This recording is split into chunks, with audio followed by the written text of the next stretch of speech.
I'm out here running with scissors, but fuck it. Greatness come with a price and I have become it. Feeling some type of way and so they stare, gonna share. See all of this new age hypers like the COVID city stairs. Watch me, kinda cocky, I deserve to be. Naked in the booth, so let's be clear, this shit is surgery. Sweat rag in my pocket cause I'm known for going in. I can do this in my sleep, so if it's beat, you on me 10. Yeah. Man, what's going on, family? Welcome to the Tariq Elite Radio Show, and I'm your gracious host. Wait.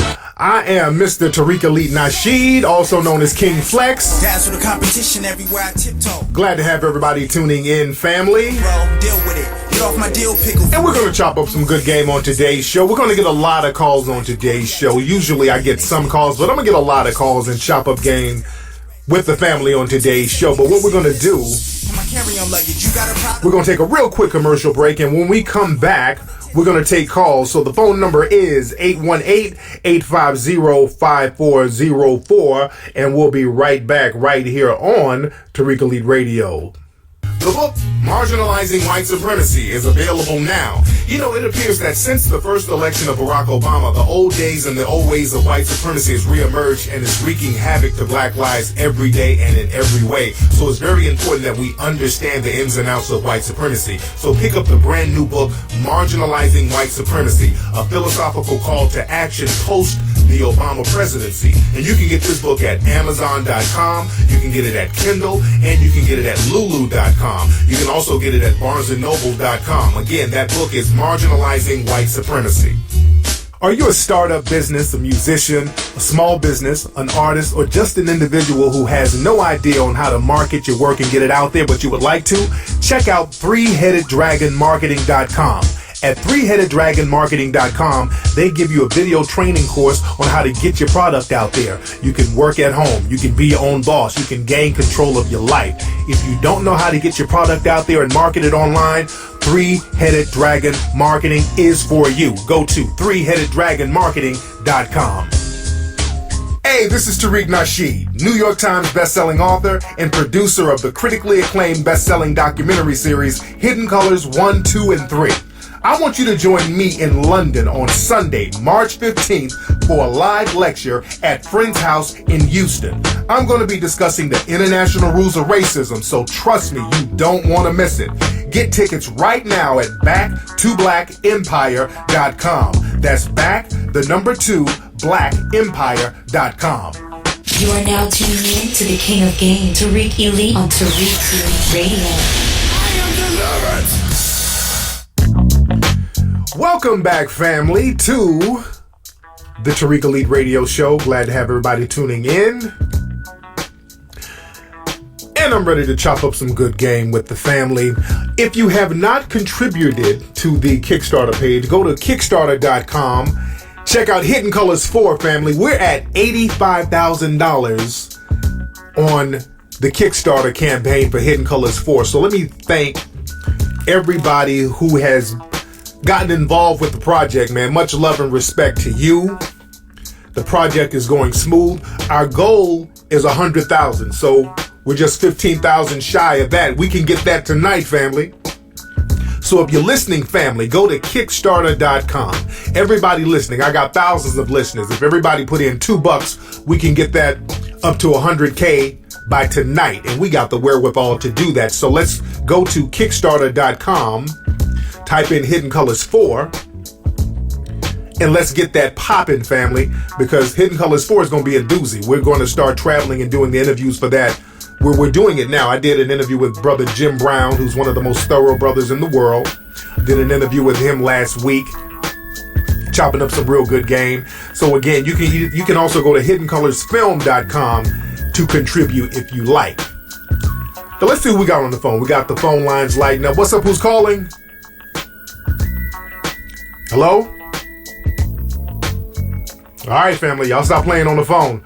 But again, the phone number is 818-850-5404. Let's get this number right here.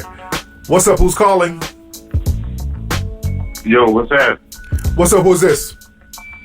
It's D from Louisiana. D from Louisiana. How you doing, D? What's on your mind? I was just wondering,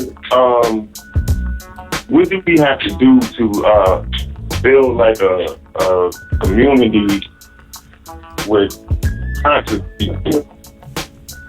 Build a community with conscious people? Yeah.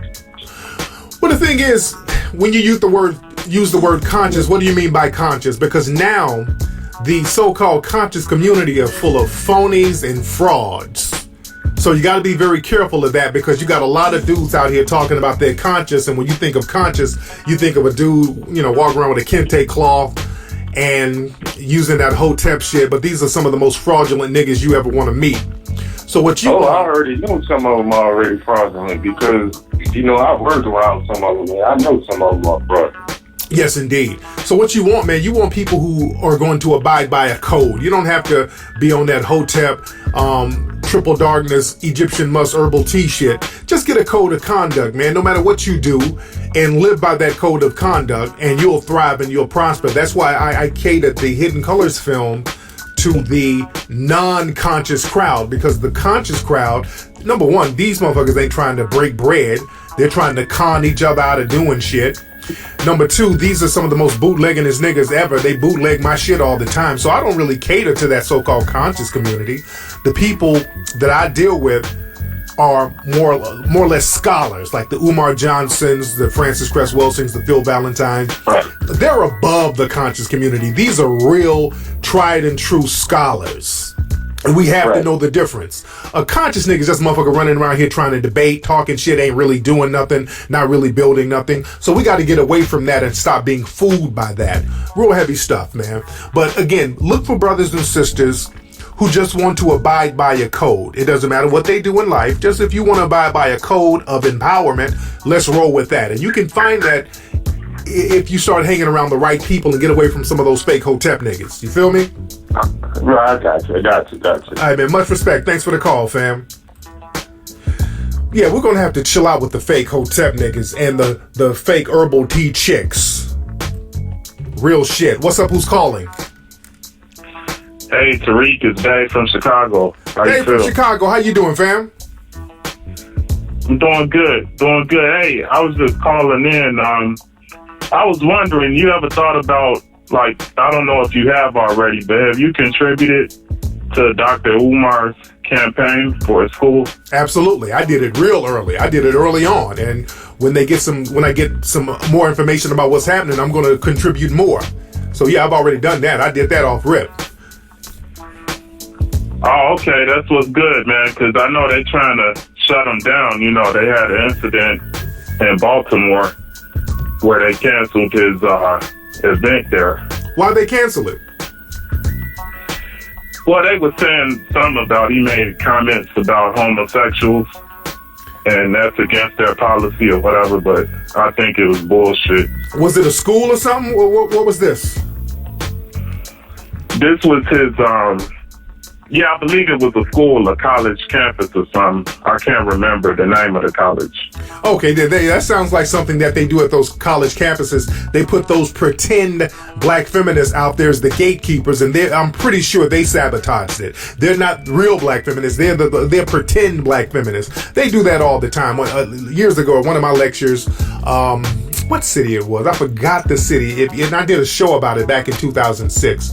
Some of those pretend black feminist groups made a fuss, and the school had to pay me my full fee, by the way. So I was cool. I didn't have to go out there. I just walked in my mailbox and got a check for $6,000. But they do little slick shit like that, and they're the gatekeepers of some of those universities when it comes to black men coming in there and empowering the community. So and that incident made me, at that point, I said I'll never have anybody try to sabotage my events again. That's why I'm hell-bent on doing my own events. That's why I like to pick and choose what cities I go to, because I can go and book a venue and promote my own lectures anytime I feel like it, instead of waiting on anybody to call. So that's why it's important for us to control what we have going on. You feel me? Yeah, that's what's up, because I know it's a lot of FBI and everybody watching, and that's unfortunate. Us black people, we have to stick together and make sure we keep it popping. Yes, indeed, and not just stick together with a code It's very important that we stick together with a code of conduct. We need a code because, like Neely Fuller said, a lot of us get this whole let's just get together. And if we get together without a code, we end up fighting and bickering and debating and arguing and nothing gets solved. So instead of just getting together, let's have a code among each other and just rally around that code. So I'm real big on having a code. You feel me? Yeah, definitely. Definitely. Much respect. Thanks for the call, fam. I'm all about codes, family. I'm all about a code of conduct. Let's see who else we got on the phone. Oh, good. What's up? Who's calling? Stephanie. Stephanie? Yeah. How you doing, Steph? I'm good. How are you doing? I'm wonderful. Where you calling from, Steph? I'm calling from Dallas. Oh, man, I got to get out there to Dallas. You know, as a matter of fact, I'm going to be in Dallas in a couple of weeks. I think next week, doing some filming for Hidden Colors down there. Oh, cool. Yes, indeed. So what's going on with you, young lady? Okay, well, I wanted to talk about... Okay, well, I'm in college now, right? And I'm a senior, and I'm studying biology and sociology. Okay. And what I've been noticing a lot with my professors is the favoritism. And, of course, I know, being a Black woman, you know, in the science field, there's not a lot of us. So favoritism is always going on. But what I've noticed in particularly is that whenever I go to my office hours, they just kind of want to shrug me off. And kind of like if I want to ask questions and like show that I'm paying attention in class, just wanting to build a relationship with them, they just kind of shrug me off and like, oh, well, you should just ask more questions in class, you know? So I'm just kind of wondering, how can I build a relationship without doing too much? Right, so the teachers, you feel that the teachers are not giving you adequate attention? Yeah. Now, are you the only Black person there, or are you No. you Black people? No, but in my classroom, there's roughly, out of a lecture hall of like, I want to say 200 people, maybe a good 20 of us are Black. And then maybe 10 are of African descent, like international students. Do you have any Black professors or teachers there? Nope. Damn, because I was going to say try to get one of them as a mentor. But if you can, just keep campaigning and just, you know, try to find one of those teachers who's liberal enough to just kind of sit back and chop up game with you after class. You understand? Just kind of catch them and just have a heart-to-heart with them and say, hey, excuse me, Professor such and such. I just want to get clarity on certain things, and I just would like to ask a couple of quick questions. Just have a heart-to-heart with them. Don't go in there with the, oh, please, y'all just doing me so wrong. Just people respect when you have a heart-to-heart with them and just come at them straight up and down on some really real talk. Just say, look, Professor, I'm having trouble kind of understanding a few things, and I just wanted to ask you some things so that I can be more thorough in your classroom. And a real teacher, I don't give a shit how, you know, biased they are. They can respect that. So if you step to them on that, they'll appreciate that. And I wanted to know if I could ask you one more question. Is that okay? Go ahead. Okay, so I went to this panel at school recently about, I want to say last week, and the panel was discussing Black lives and just, you know, going over everything that's been going on in Ferguson. Okay, well, do you mean Black Lives, wait, do you mean Black Lives Matter? Yes, but how my school tried to campaign it as was All Lives Matter. Exactly. So exactly. Were they talking about were they talking about like lesbian issues and very briefly, but not to whereby like we weren't talking about that for a long time. But I'll just give you the rundown of what actually happened. So my school, they first had a little town hall meeting called All Lives Matter. And it was in response to the peaceful protest that we had on campus, and we had a die-in. So pretty much everyone went into the main campus area and just laid on the floor and acted as dead bodies. You know? Oh, wow. Oh, so that was, then a few days later, we get all these campus-wide emails saying, oh, in response to the protests that occurred in the main foyer, we're going to have a discussion. So, you know, I was live. I wanted to go to this event, you know, and give them my opinion. Then, miraculously, the event is canceled without any type of notification. So you have people going to the venue, and there's no event, right? Wow. That was strike one. Okay. Then they plan another event, and they don't call it All Lives Matter, but they call it, I believe, Black Lives Matter. Okay. No, not Matter, just Black Lives, and your opinions on it, right? Okay. So I go to that one, and it's in our auditorium. And our auditorium can hold about 1,500 people. Only about 30 people showed up. Wow. And yeah, it was ridiculous. And honestly, I felt that this was staged because the first event that they were going to put on, I knew a lot of people were going to come. But the type of publicity for the second one, you know, trying to pub it, that didn't happen. I only found out because one of my friends was working it. Okay. You know. So why do you think a lot of people didn't come to the event? Why do you think a lot of people didn't come to the event? There's a panel. Hello? Yeah, why do you think a lot of people didn't come to the event? Because honestly, the school, they sent out a mass email to the first event, but the second event did not get a mass email like how the first one did. Right. So I just think the school was just trying to strategically, you know, oh, wait, well, let's just remove this. Maybe nobody's going to notice, you know, because I just think it was ridiculous. Only 30 people showed up. Right. Well, the thing is, man, black folks, we let people hijack all of our stuff. When we get a movement going, it's hijacked. And with that Black Lives Matter, that was designed to be hijacked from the get-go, by the way. And that's what today's show is about. I'm talking about how black people allow things to get hijacked. And that's why it's important for the black groups at the school to kind of join forces and congregate with each other and do events with each other and coordinate things with each other so that you don't have to depend on certain administrative people at the school to do it, because they'll always try to sabotage shit and then hijack it and mix their whole curriculum in with it. So it's very important for us to organize and get a code among ourselves so that our stuff won't keep getting canceled. Another brother called earlier talking about Umar's event got canceled, and we got to start depending on each other and get a code of conduct and stop letting people hijack stuff that we have going. But thank you for the call, sister.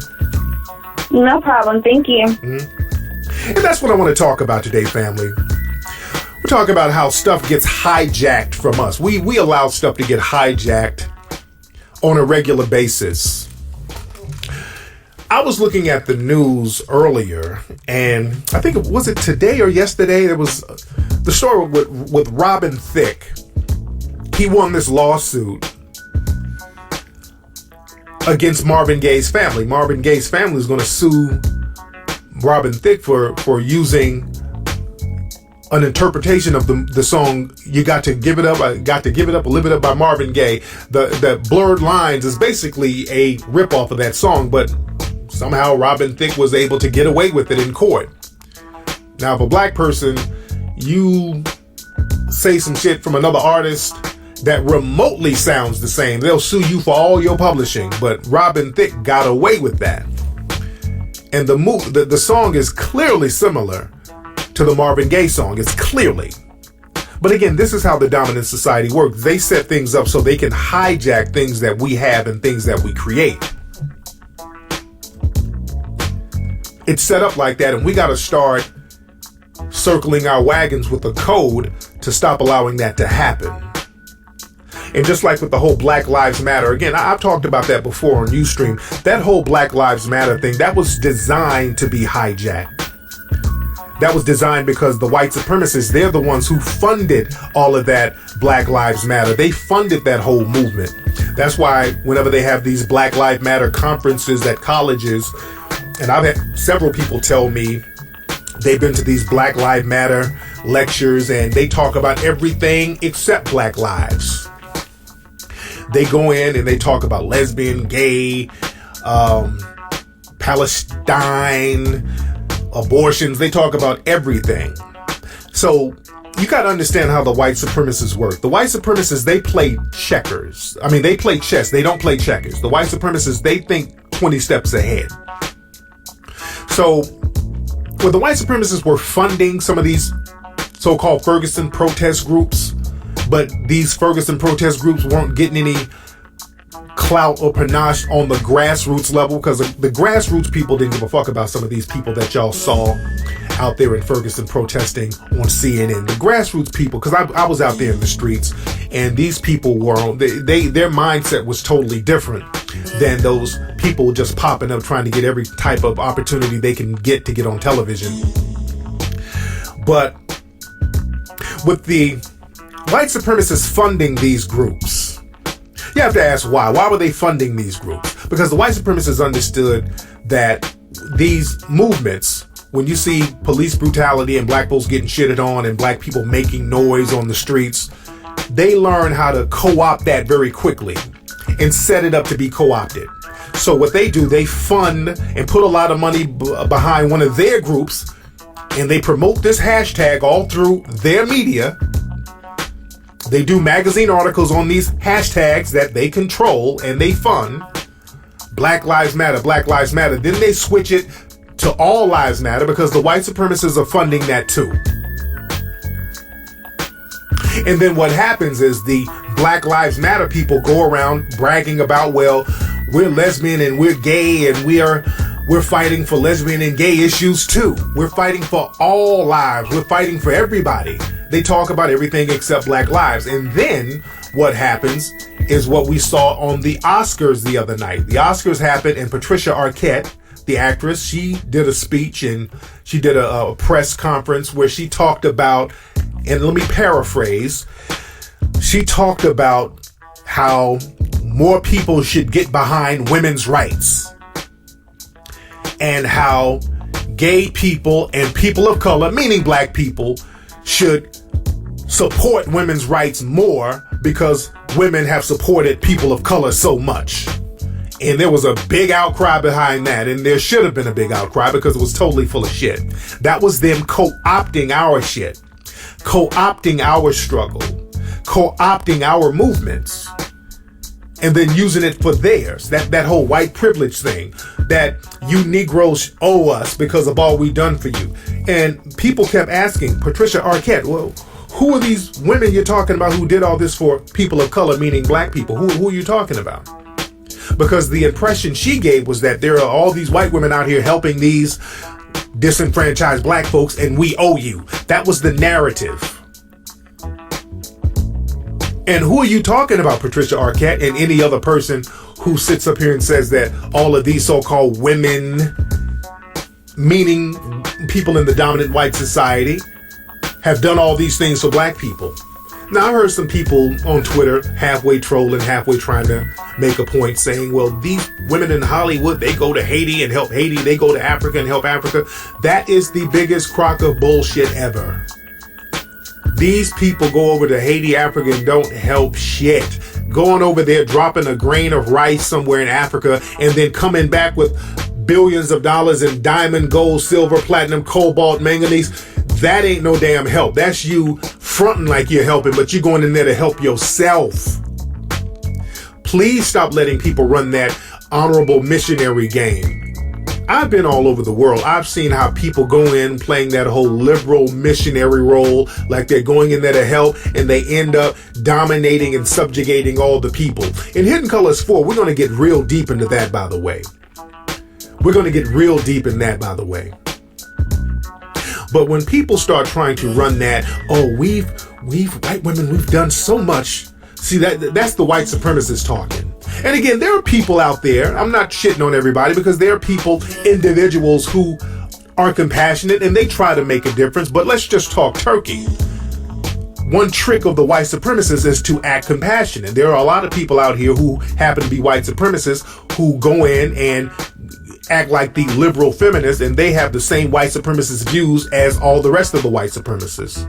There's a great book that I always talk about called White Women's Rights, the Racial Origin of Feminism, that talks about how the female white supremacists would basically go to like Africa and all of these places acting liberal, but basically they were competing with the white male for power. They were going into these countries saying, hey, look, white male, you have to go in there with guns and sticks and beat the people down. I can go in there and smile and grin and bat my eyes and get the same results, and they can bow down to me like that. So the liberal white supremacist feminists, they were still going in there campaigning for power, wealth, and resources and to subjugate the people. They just did it in a different angle and acted like they were helping the people. And they still run that game on us today.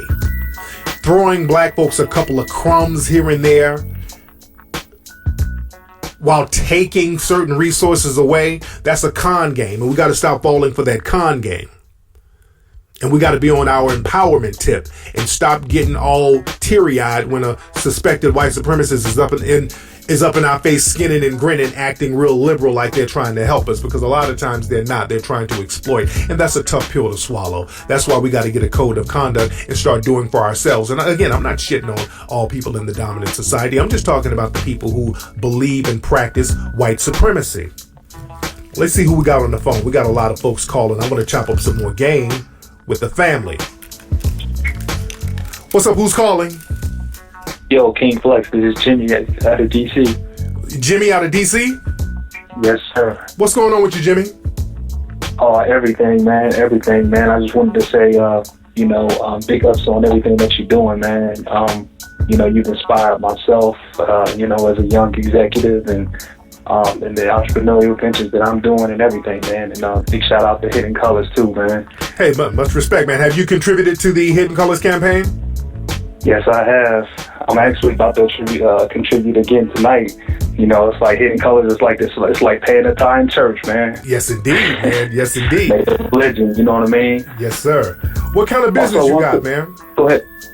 Say that again. Well, you say you're an entrepreneur. What kind of business you got, fam? Well, I'm in the security business. Okay. And it's out here in D.C., so, it involves intelligence and all of that, so. And I actually work for a black CEO as well right now, too, so. Okay. Beautiful feeling, I heard the commercial of this. I heard the commercial of the CEO you work for. This is the commercial. Living rooms, bedrooms, dinettes. That's the person you do security for, I heard, right here. At the market, we talking about flea market. Montgomery. It's just like All right, man. But Jimmy, man, thanks for the call, Sam. With us, I said flea market, Montgomery. I had to get Jimmy. Let's see who else we got on the phone. We got a lot of folks calling up. I'm going to take a couple more calls. What's up? Who's calling? Hey, this is Keisha from the Bay Area. Hey, Keisha from the Bay. How you doing, fam? Good. I just wanted to keep it brief and say I respect everything you do, Tariq. I know you got a few critics going on Facebook right now, but all I can say, proof is in the pudding of what you're doing out here. All that other stuff is irrelevant to me, and I just want to say keep up the good work, and this conscious community crap just needs to be kind of, put on mute for a minute because it's about action. Absolutely. And that's all I wanted to say. Much respect. Keep up the good work. Yes, indeed. Now, what you see on Facebook, what they talking about on Facebook now? Professor Griff is the Zaza BS. I didn't even dig into it. I read a few things as far as the update.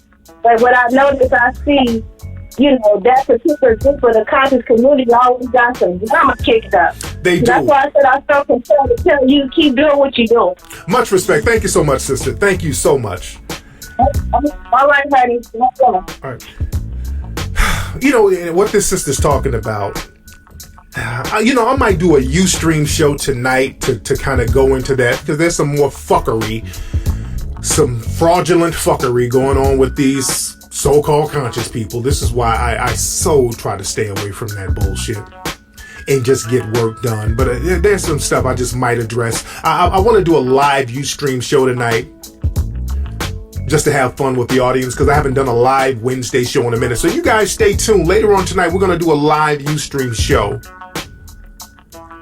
And you can check that out on TariqRadio.com. TariqRadio.com. So we're going to do a live Ustream show tonight, and I want y'all to tune in. And let me get up out of here now. But again, later on tonight, It's Wednesday. We're going to do a live Ustream show tonight, so go to TariqRadio.com so we can chop up game about that, family. And that's been it. Don't forget to go to Kickstarter.com and contribute to Hidden Colors 4. And I will holler at you tonight on Ustream. Peace.